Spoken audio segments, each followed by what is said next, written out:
Guys, korang tengok sendiri video ni. Only to the answer. Mana boleh?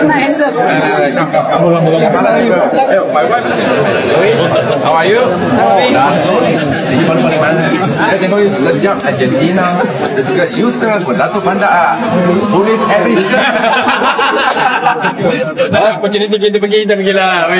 Ini sini Pak, saya nak tarik telinga dia lah. Hey, how are you? Yes, thank you for coming. Thank you for coming. Alright, thank you. Seolah-olah ada hidangan arak di belakang. Dan Menteri Kerajaan Madani pun ada dekat situ. Ngakomeng.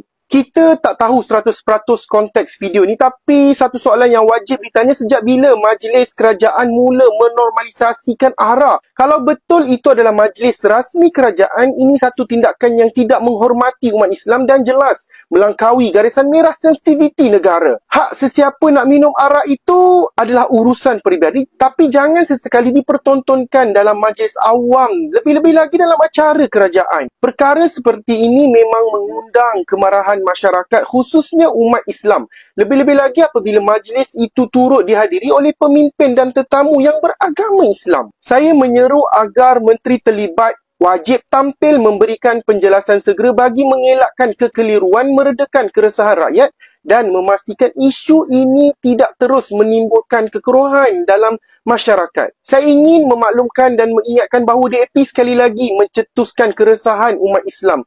Jika perkara seperti ini terus dibiarkan, tidak mustahil mereka akan berani melangkaui batas yang lebih besar pada masa yang akan datang. Silap-silap perkara yang lebih sensitif termasuk asas perlembagaan negara pun mereka boleh gugat. Tak mustahil bagi saya. Wahai umat Melayu Islam di Malaysia ini, kita kena bersatu. Jangan biarkan DAP mara lebih jauh dalam PRU yang akan datang. Ini bukan isu kecil, ini isu maruah, identiti dan masa depan negara. Saya nak tanya korang, masih lagi ke nak undi DAP dengan perangai yang macam ni?